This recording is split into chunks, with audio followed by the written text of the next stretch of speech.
भाइयों, आज BN राव जी की पुण्यतिथि पर मैं उन्हें कोटिशाह प्रणाम करता हूँ, अपनी श्रद्धांजलि अर्पित करता हूँ। आप सब में बहुत सारे लोग BN राव जी के कार्यों को, उनके संविधान में निर्माण में दिए गए योगदान से परिचित होंगे, उनके बारे में जानते होंगे।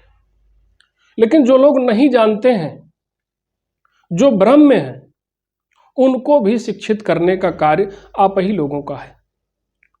तो आज इस वीडियो के माध्यम से आप सबसे एक प्रश्न पूछना है और एक महत्वपूर्ण जानकारी को भी साझा करना है। प्रश्न ये है कि यदि संविधान सभा में बहुत सारे सदस्य थे तो एक व्यक्ति विशेष को ही संविधान निर्माता क्यों माना जाता है? दूसरा प्रश्न है, यदि उसका आधार यह है कि वह व्यक्ति संविधान की ड्राफ्टिंग कमेटी का अध्यक्ष था, इसलिए इसको संविधान निर्माता माना जाना चाहिए, तो आप सभी जानते हैं कि उसी सभा में बहुत सारी समितियां थीं और पूरी समितियों के, पूरी सभा के अध्यक्ष जो थे डॉक्टर राजेंद्र प्रसाद जी थे। तो इस तर्क के आधार पर संविधान निर्माता होने का तमगा डॉक्टर राजेंद्र प्रसाद जी को मिलना चाहिए।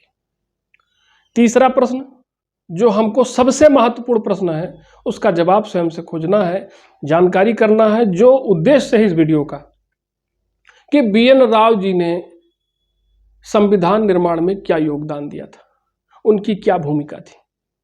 आपको बता दें कि जिस ड्राफ्ट को उन्होंने तैयार किया था, जिस मसौदे को उन्होंने तैयार किया था, इसी मसौदे पर विचार विमर्श करके भारत के संविधान की रचना हुई थी और देश में लोकतंत्र की नींव रखी गई थी। इस ड्राफ्टिंग को करने से पहले उन्होंने 60 से अधिक देशों की यात्रा की, वहाँ के संविधान को पढ़ा।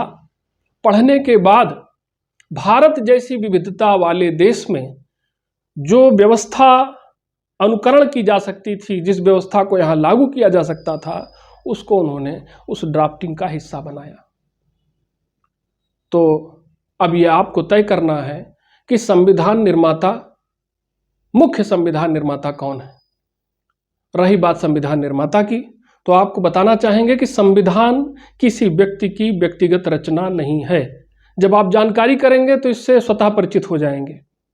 तो इसीलिए किसी व्यक्ति को संविधान निर्माता कहना बिल्कुल गलत होगा और ना ही भारत सरकार के पास इस संदर्भ में कोई दस्तावेज है, कोई डॉक्यूमेंट। आप RTI के माध्यम से जानकारी कर सकते हैं।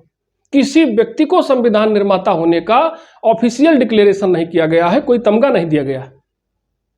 जितने भी सदस्य थे, सबने मिलकर के इसकी रचना की है।